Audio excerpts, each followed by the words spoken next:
Oke, kembali lagi di channel saya. Makasih buat kalian yang sudah mengklik video ini. Kali ini terkait serangan terhadap Mas Gibran belakangan ini. Kali ini ada tanggapan dari Fahri Hamzah terkait Koni Bakri dan menskamatnya langsung dengan kata-kata menyerang Mas Gibran sama saja menyerang Pak Prabowo. Kita lihat gimana videonya. Sebelum kita ke videonya, gimana kabar kalian hari ini? Baik-baik saja kan? Semoga apapun yang kalian kerjakan, apapun yang kalian lakukan, mendapatkan hasil yang baik. Tidak tunggu lama, kita ke video langsung. Let's go. Pasti nggak ada yang tahu seorang Koni Bakri bisa diintimidasi kan Pak Ken?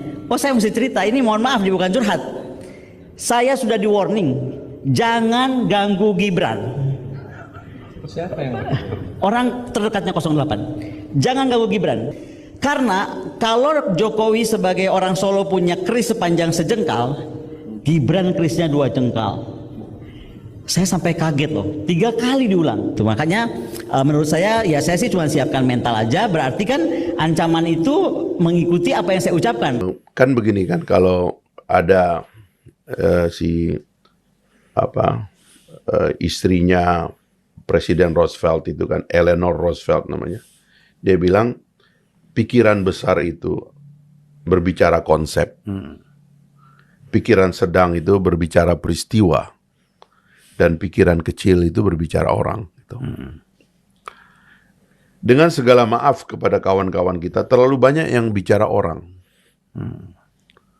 Dan saya harus katakan, di antara problem dari semuanya sekarang ini yang mencoba menyerang Gibran itu, menurut saya itu karena nggak suka Prabowo. Sebenarnya gitu. Iya. Jadi dia sudah terjebak sebenarnya pada pikiran kecil ini. Coba cek semuanya, intinya nggak suka Prabowo. Kalau misalnya Gibran jadi wakil Ganjar, no problem. No problem pasti. Gibran jadi wakilnya Anies Baswedan lebih nggak problem lagi. Iya. Tapi ini karena menjadi wakilnya Prabowo. Iya. Dan mereka terjebak pada pikiran kecil tentang orang.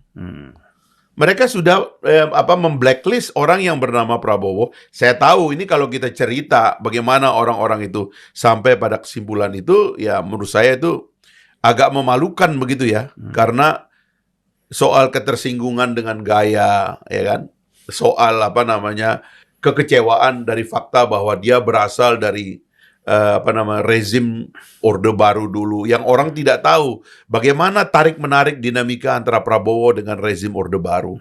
Kenapa di elit-elit militer dia itu menjadi, pada waktu itulah, dianggap pengganggu lah. Iya. Sebagian karena sikap kritisnya, karena keberanian bertemu aktivis kayak kita, ya kan, karena outspoken, berani bicara, berani melontarkan perlunya reformasi ekonomi pada saat Orde Baru begitu kuat berkuasa. Tapi orang-orang itu dari dulu memang punya masalah pribadi dengan Prabowo. Jadi kalau kita cari rasionalitasnya tentang Gibran, tentang Pak Jokowi, nggak ada. Simply karena Pak Jokowi membiarkan, ya kata Pak Jokowi, Gibran sudah dewasa, ngapain dilarang-larang kan? Masa orang sudah jadi wali kota masih diatur kayak anak masih nyusu sama ibunya, kan nggak bisa begitu dong gitu. Tapi lagi-lagi kalau nyebut nama-nama, begitu dia nyerang Gibran tuh pasti punya masalah dengan Pak Prabowo. Karena Prabowo ini menurut saya, ini yang kita baca sejarah ya. Abang bayangkan aja, ini orang, dalam bahasa lain ya, kalau kita bicara pemimpin-pemimpin pemersatu di dunia seperti Mandela gitu ya, itu orang-orang yang memang mengalami juga dalam dimensinya dia pahit getir dari hidup dalam transisi dari otoritarianisme lalu mengikuti demokrasi, bikin partai politik, mengirimkan ribuan orang menjadi pejabat publik dalam transisi ini. Sehingga kalau dibilang ini tokoh demokrasi, dia aktif menghidupkan partai politik sebagai backbone inti dari demokrasi kita. Dan tekun dia bertarung berkali-kali, dan dia mengetawakan dirinya karena kalah berkali-kali. Dia ketawain dirinya. Sering kalah katanya gitu. Datang ke Pak Jokowi katanya, Pak saya belajar sama Bapak, karena saya kalah sama Bapak 2 kali katanya. Di zaman Ibu Mega dijadiin wakil, nggak ada orang ribut. Ya kan? Karena menjadi bagian dari mereka. Kemarin juga jadi menteri nggak ribut, karena dianggap membantu Pak Jokowi juga. Itu menciptakan stabilitas buat Pak Jokowi, nggak marah. Tapi begitu Prabowo mau mimpin, Ini yang menakutkan mereka. Banyak nih kelompok-kelompok takut itu saya mengerti. Tapi orang ini takut kalau kita bersatu, takut kalau kita mandiri, takut kalau Prabowo punya determinasi tentang keadilan sosial, itu yang mereka takuti.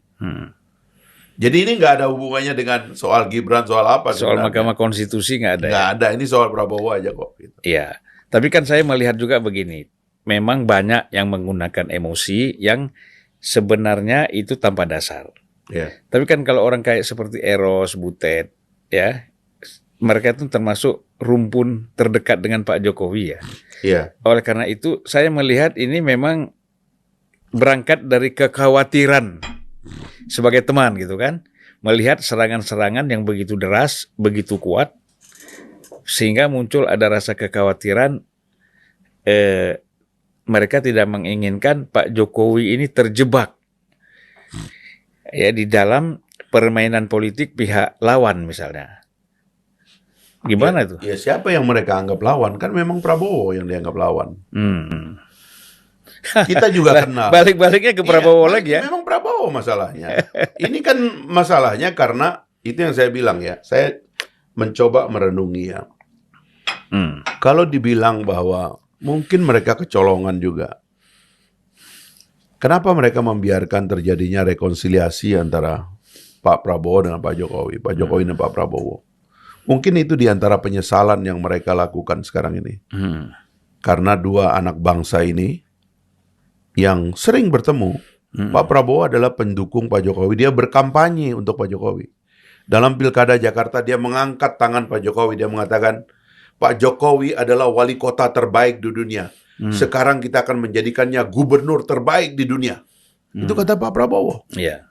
Tapi nggak pernah bisa lama, karena habis itu tentu kelompok-kelompok ini dia tarik lagi.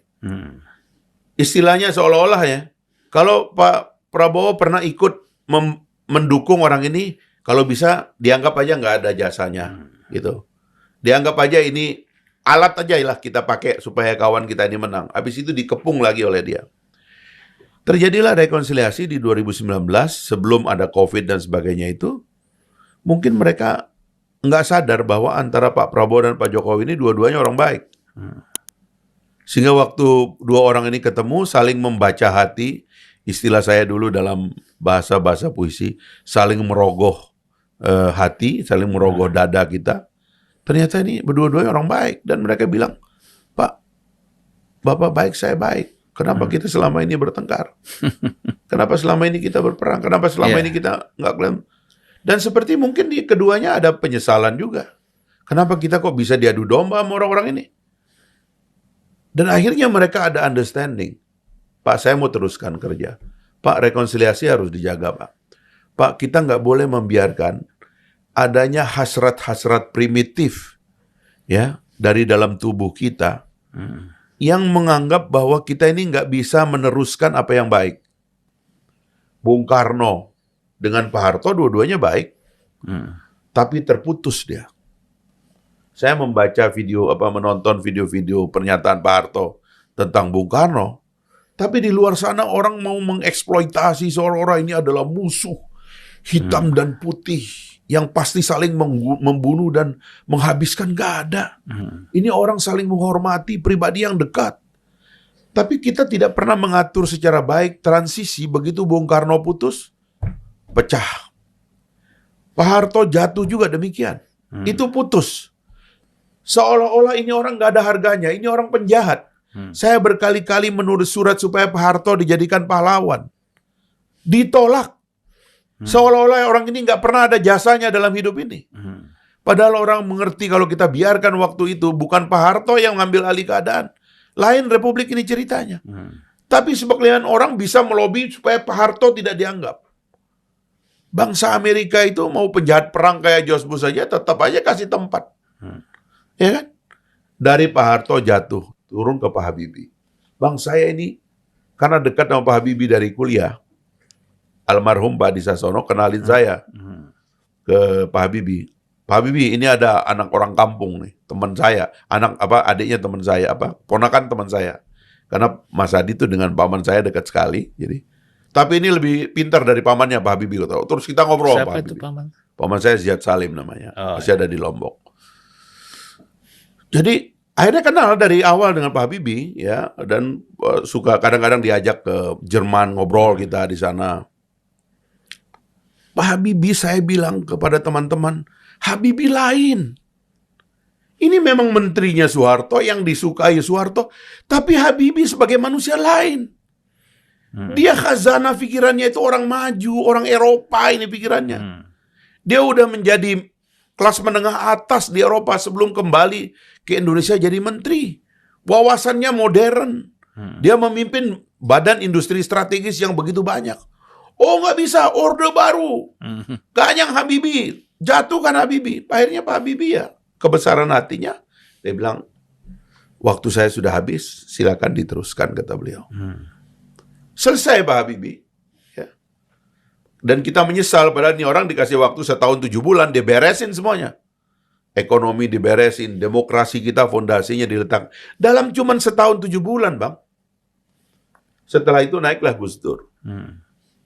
Sebagai akibat dari ketegangan, poros tengah muncul, Gus Dur naik, Ibu Mega jadi wakil. Tidak terlalu bagus juga hubungannya. Bahkan sampai terakhiran Gus Dur ngambek juga kan. Sama Pak Amin, sama Bu Mega. Ngambek terus tuh, diomelin terus sama beliau tuh.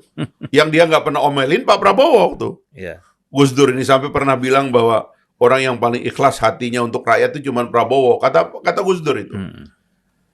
Gus Dur, Bu Mega selesai, masuk Pak SBY. Tegang lagi. Oke, itu dia video, gimana menurut kalian, dan sampai bertemu di video saya selanjutnya. Buh.